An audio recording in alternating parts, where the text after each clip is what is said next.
Não enfrentei muitos desafios porque fui inteligente o suficiente para seguir as orientações de Barry Sonnenfeld. Tommy Lee Jones passou a vida inteira fugindo de uma infância violenta. Seu pai o espancava. Seus casamentos fracassaram. Ele bebia muito e afastava as pessoas. Agora, com quase 80 anos, tudo está desmoronando. Numa estreia de filme recente, ele não se lembrava de ter trabalhado com sua colega de elenco. Amigos dizem que ele parece doente e confuso. Ele parou de fazer filmes e vive isolado em seu rancho.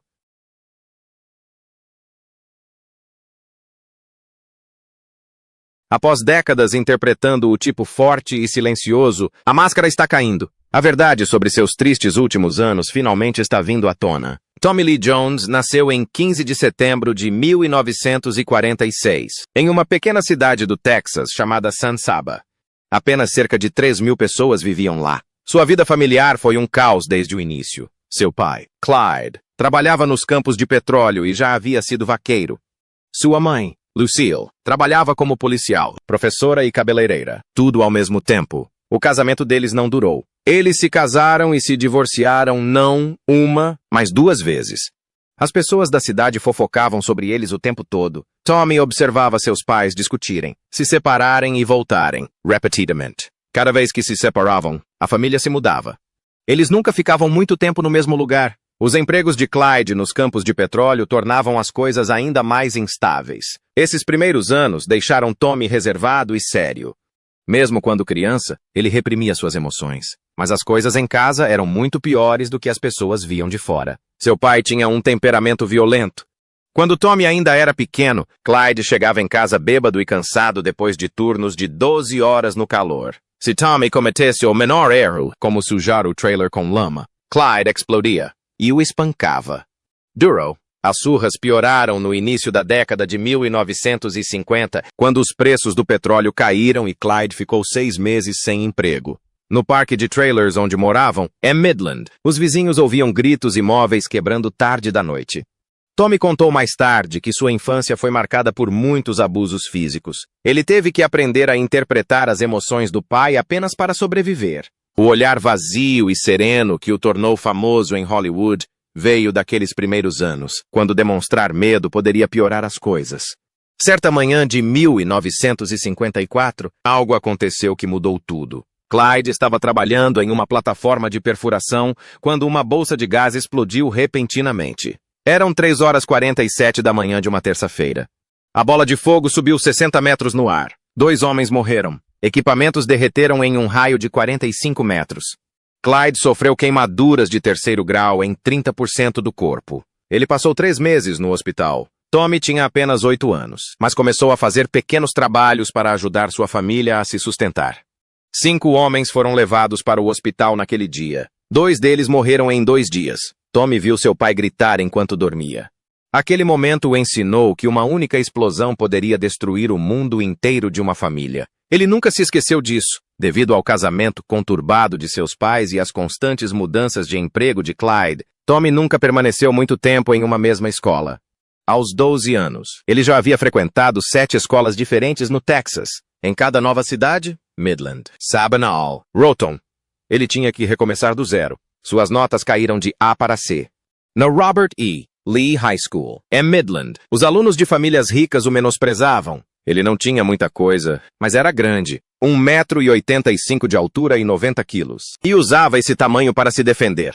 Ele entrou para o time de futebol americano e jogava como se tivesse algo a provar. Seus tackles eram fortes, até demais. Às vezes era suspenso, mas em campo, ninguém conseguia se meter com ele. Quando ele tinha 13 anos, seu pai conseguiu um emprego bem remunerado na Líbia, mas Tommy permaneceu no Texas. Ele havia ganhado uma bolsa de estudos para a St. Mark's School em Dallas, uma das melhores escolas do estado. Aos 16 anos, ele já estava de volta às plataformas de petróleo durante os verões, trabalhando ao lado do pai. Os turnos duravam 14 horas e o calor frequentemente chegava a 43 graus Celsius. O trabalho era perigoso. Ele manuseava furadeiras pesadas, limpava produtos químicos e ficava perto de máquinas que podiam matar um homem instantaneamente. Em 1962, viu um colega perder 3 dedos bem na sua frente. O sangue espirrou por todo o chão da oficina.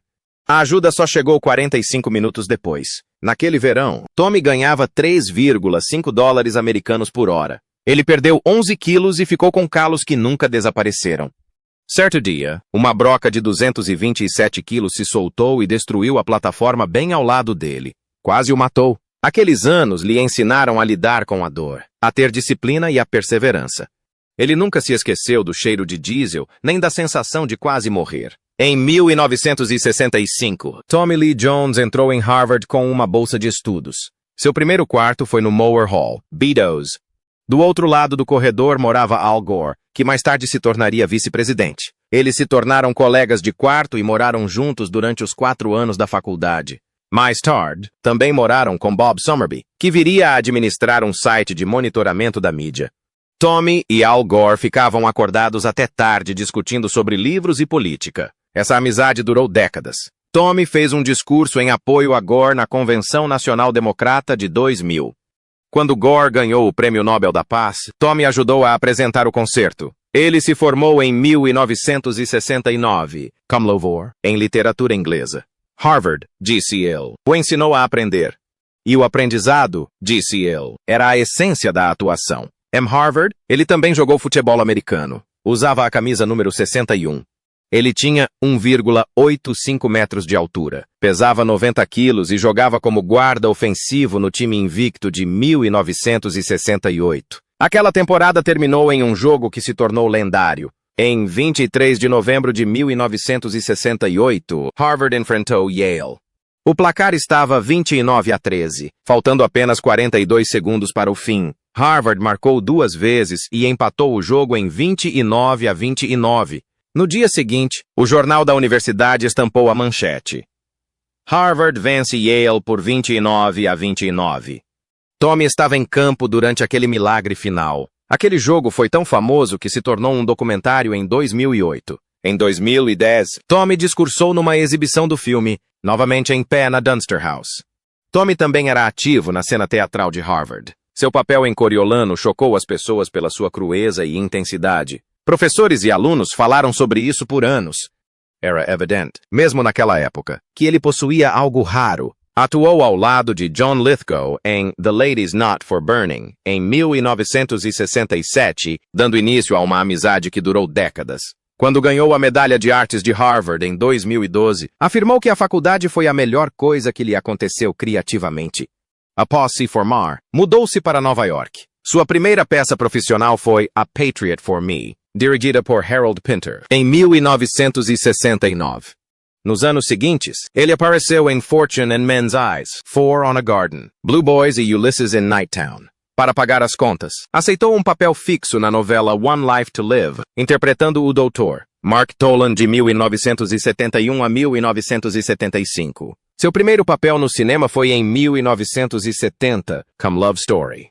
Ele teve um papel pequeno, mas isso o tornou conhecido. O personagem principal daquele filme foi baseado em parte em Tommy e Al Gore, que inspiraram o autor Eric Siegel durante seu período em Harvard.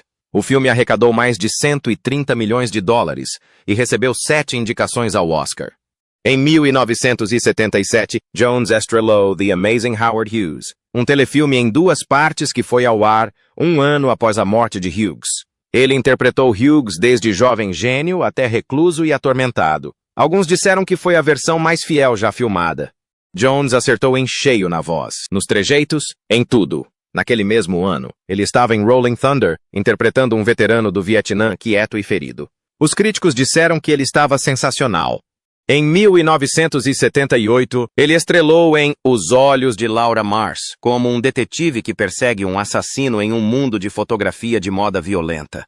O filme arrecadou 20 milhões de dólares e se tornou um clássico cult. No mesmo ano, ele protagonizou The Betsy, interpretando um piloto de corrida que projeta um novo carro durante a crise energética. Mas o coração de Tommy nunca deixou o Texas.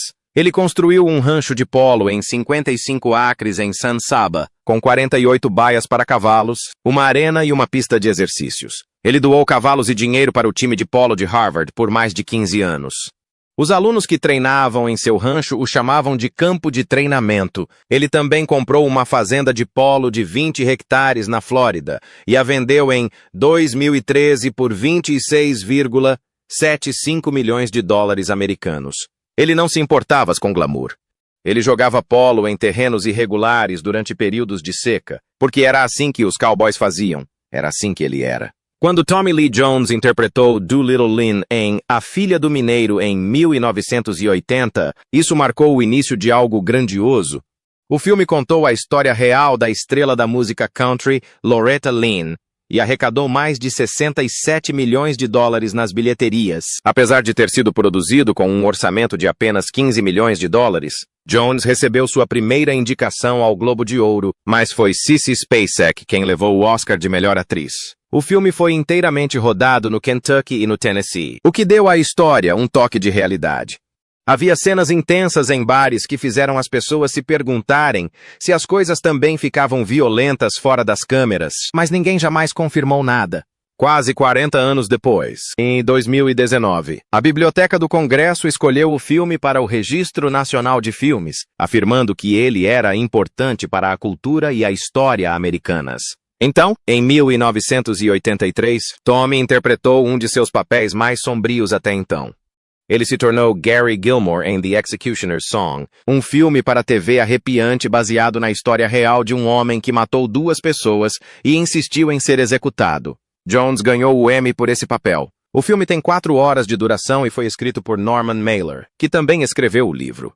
A equipe por trás do filme conversou com mais de 120 pessoas para garantir que cada detalhe estivesse correto. A atuação de Jones, imersa no método, foi tão intensa que alguns acreditaram que ele havia ido longe demais, mas nunca houve provas de que ele tenha colocado sua saúde em risco durante as filmagens. Em 1986, ele assumiu o controle do Central Park em um filme chamado The Park is Mine.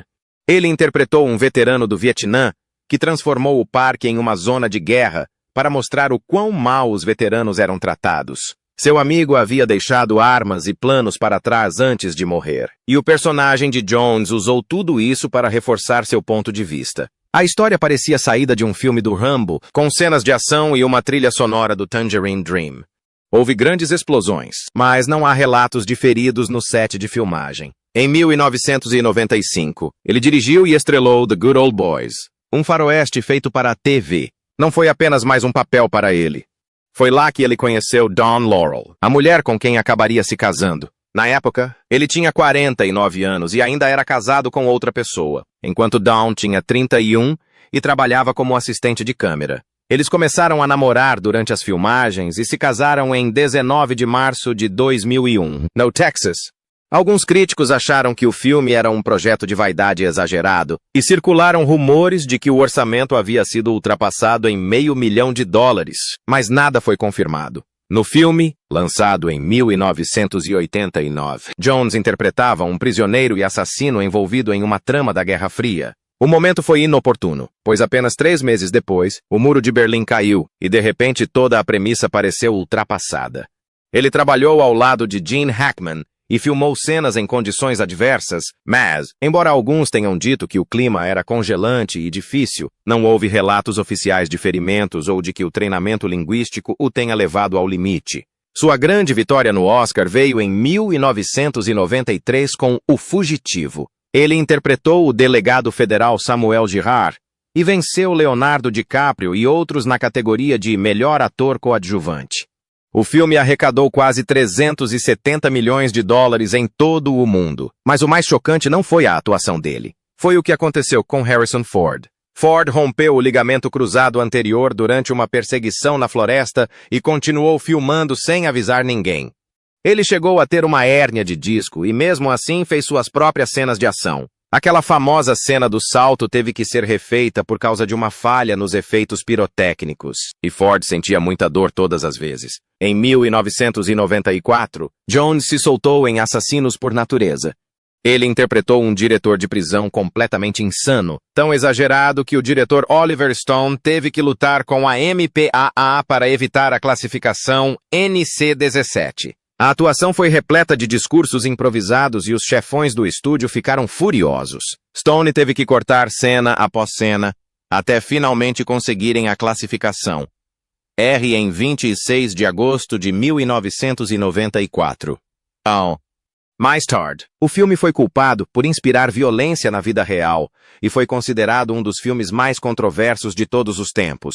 Então veio Batman Eternamente, em 1995. Por trás da chamativa maquiagem de duas caras, as coisas ficaram feias. Jim Carrey abordou Jones em um restaurante e Jones disse-lhe sem rodeios: "Eu te odeio. Não posso tolerar suas palhaçadas." Carrey acabara de se tornar o rei da comédia em Hollywood, mas Jones não queria ter nada a ver com seu estilo. Os dois mal se davam bem durante as filmagens e o diretor Joel Schumacher teve que intervir para manter a paz.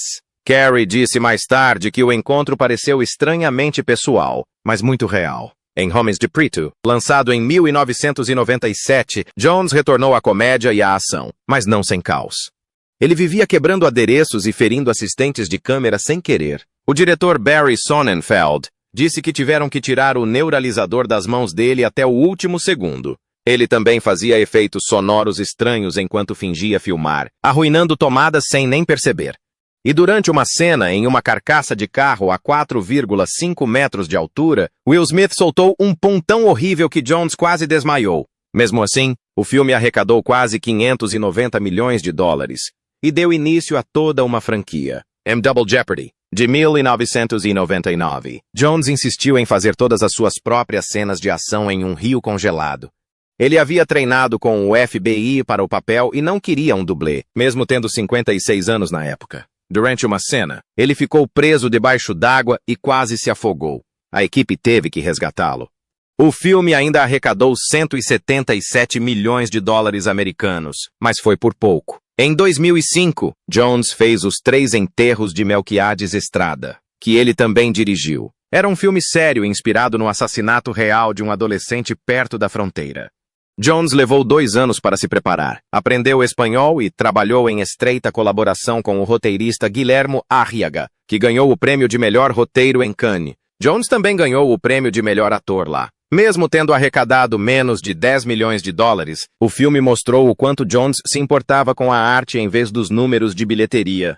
Em Onde os Fracos Não Têm Vez, lançado em 2007, Jones interpretou o xerife Ed Tom Bell. O filme arrecadou US 171 milhões e ganhou 4 Oscars, incluindo o de melhor filme. Jones deu ao filme sua essência e profundidade, especialmente em seu discurso final sobre se sentir impotente diante do mal.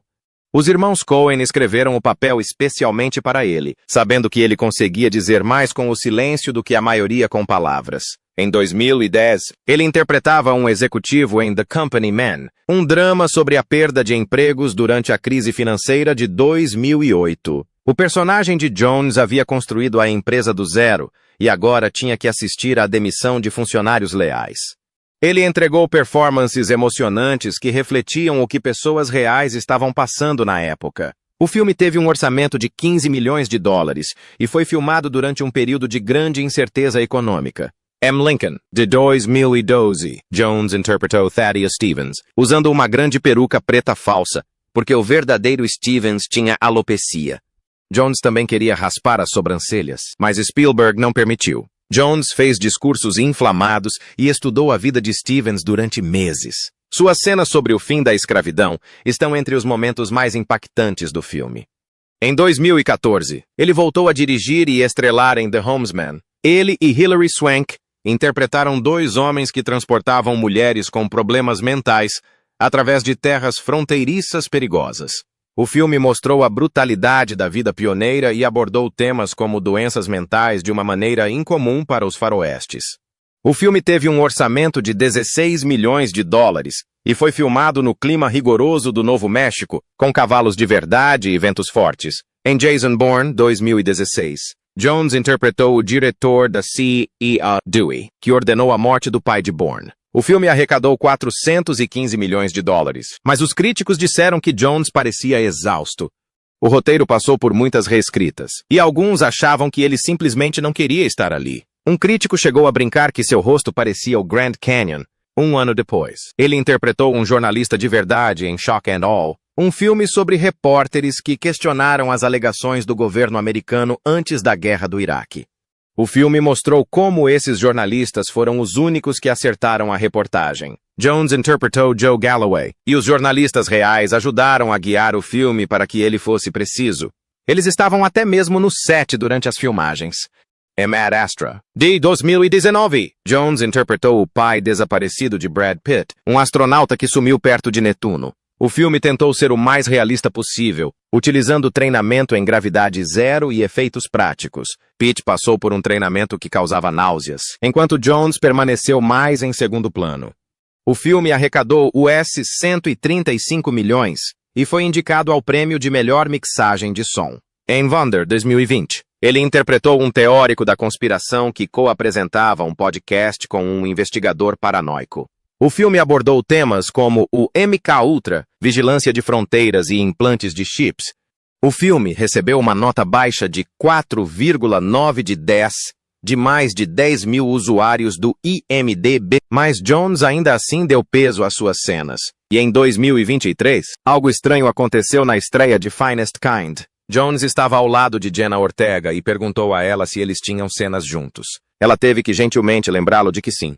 O momento viralizou e as pessoas começaram a se perguntar se o ator de 77 anos estava com problemas de memória. Foi um momento silencioso e desconfortável, apenas 2 dias antes do lançamento do filme. Tommy Lee Jones nunca foi alguém que buscou os holofotes, mas ao longo dos anos, histórias começaram a surgir em torno dele.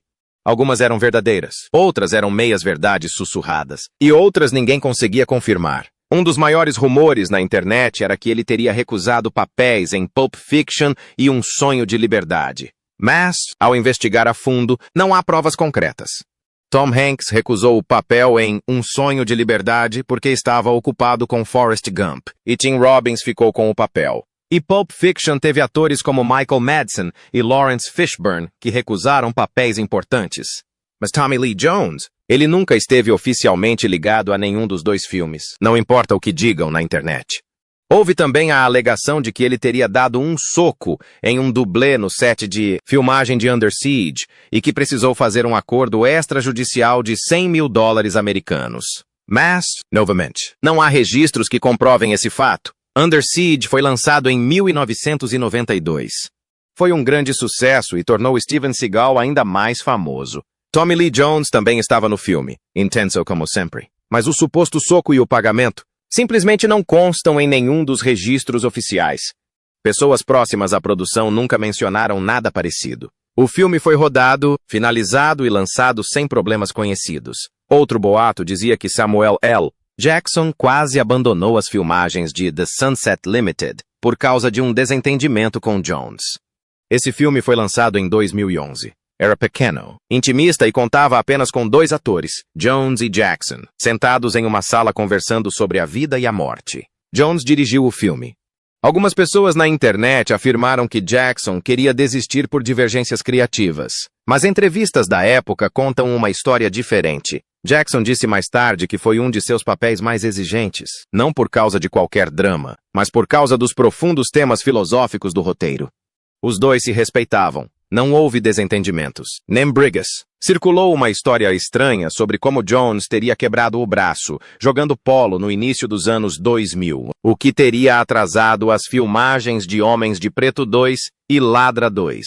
Mas nada comprova isso. As filmagens começaram em junho de 2001 e o filme estreou nos cinemas em 2002. Os verdadeiros atrasos ocorreram devido aos ataques de 11 de setembro. Partes do filme tiveram que ser alteradas porque algumas cenas se passavam em Nova York.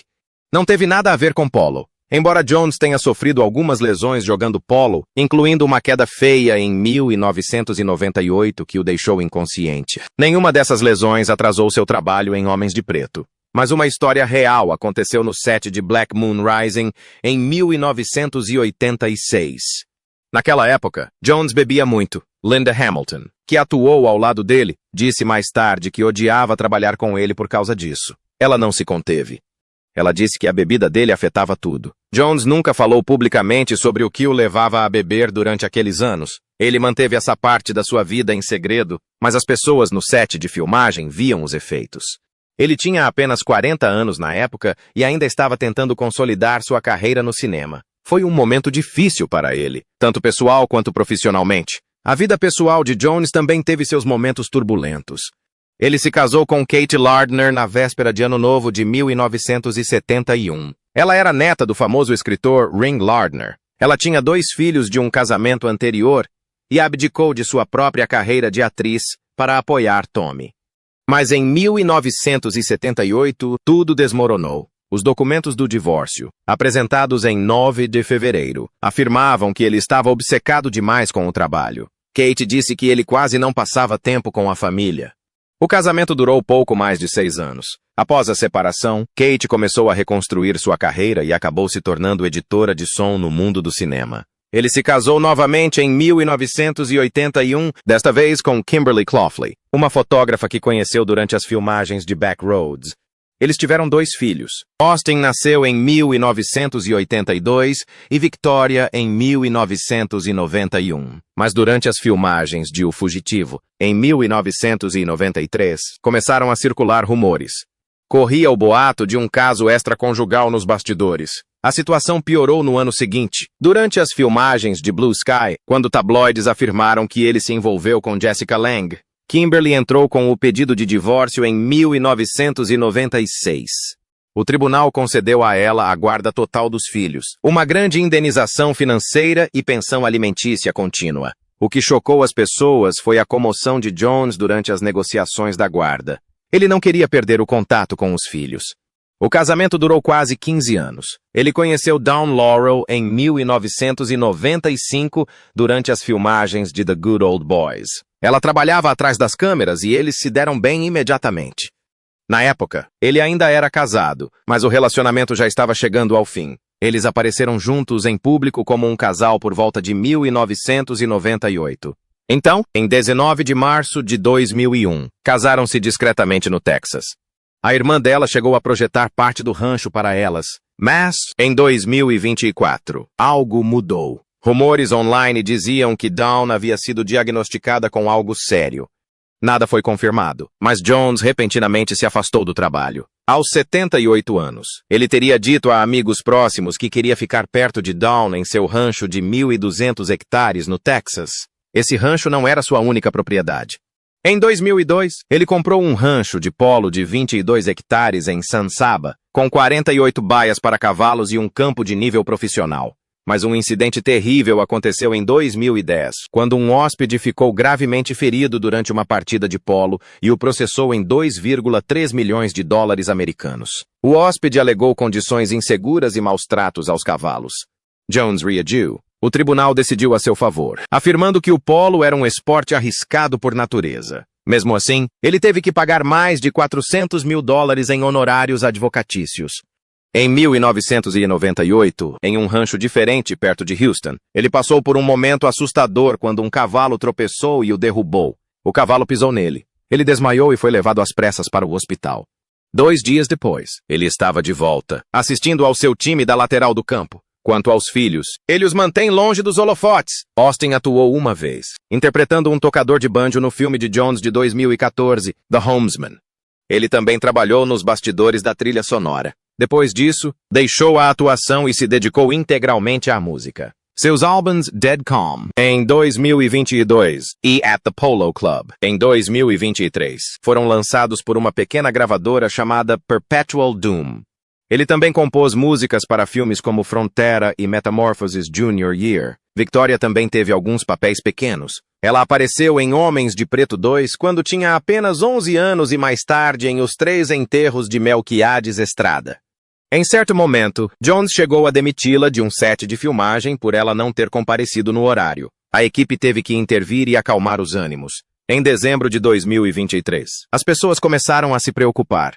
Na estreia de Finest Kent, Jones parecia extremamente magro e confuso. Os amigos ficaram chocados. Seus olhos pareciam fundos. E ele até perguntou a Jenna Ortega se eles tinham atuado juntos no filme, esquecendo-se de que haviam compartilhado uma cena. Jenna gentilmente o lembrou. Esse momento viralizou. As pessoas começaram a se perguntar, seria perda de memória? Ele estaria doente? Em 2025, os rumores se espalharam. Alguns diziam que ele tinha câncer. Outros especulavam sobre Alzheimer ou outra doença. Mas nenhum comunicado oficial jamais foi divulgado. Jones sempre foi reservado, especialmente em relação à sua saúde. Mas sua aparência, seu modo de falar e a forma como repentinamente se afastou da atuação fizeram com que as pessoas temessem o pior. Financeiramente, ele também sofreu um grande baque. Em 2019, vendeu sua propriedade de polo em Wellington, na Flórida, por 10,95 milhões de dólares americanos. Pode parecer muito, mas ele a colocou à venda inicialmente por 26,75 milhões de dólares americanos em 2013. Isso representa um prejuízo de 15,8 milhões de dólares americanos. Ele comprou partes da propriedade ao longo do tempo. Os 2,95 milhões em 2002 US dólares, 1,1 milhão em 2003 e outros, US dólares 550 mil em 2012. Tinha tudo. 2 campos de polo, dezenas de baias, uma casa para funcionários, mas simplesmente não foi vendida. Ainda assim, ele manteve seu enorme rancho de 1.200 hectares no Texas, com sua casa de 150 anos, 50 cavalos e criação completa de gado. Mesmo com todos os altos e baixos, Jones ainda possui um patrimônio líquido estimado em 100 milhões de dólares americanos em 2025. Ele acumulou essa fortuna com filmes como O Fugitivo, Homens de Preto e Onde os Fracos Não Têm Vez. Ele também dirigiu, escreveu e produziu. Em 2012, recebeu o prêmio de Nostia de carreira no Festival de Cinema de San Sebastián, que homenageia mais de 70 filmes e décadas de trabalho. Essa premiação aconteceu quando ele ainda estava forte e ativo. Agora, ele permanece praticamente em silêncio em suas terras, Long de Hollywood, ainda respeitado, ainda temido e ainda envolto em mistério.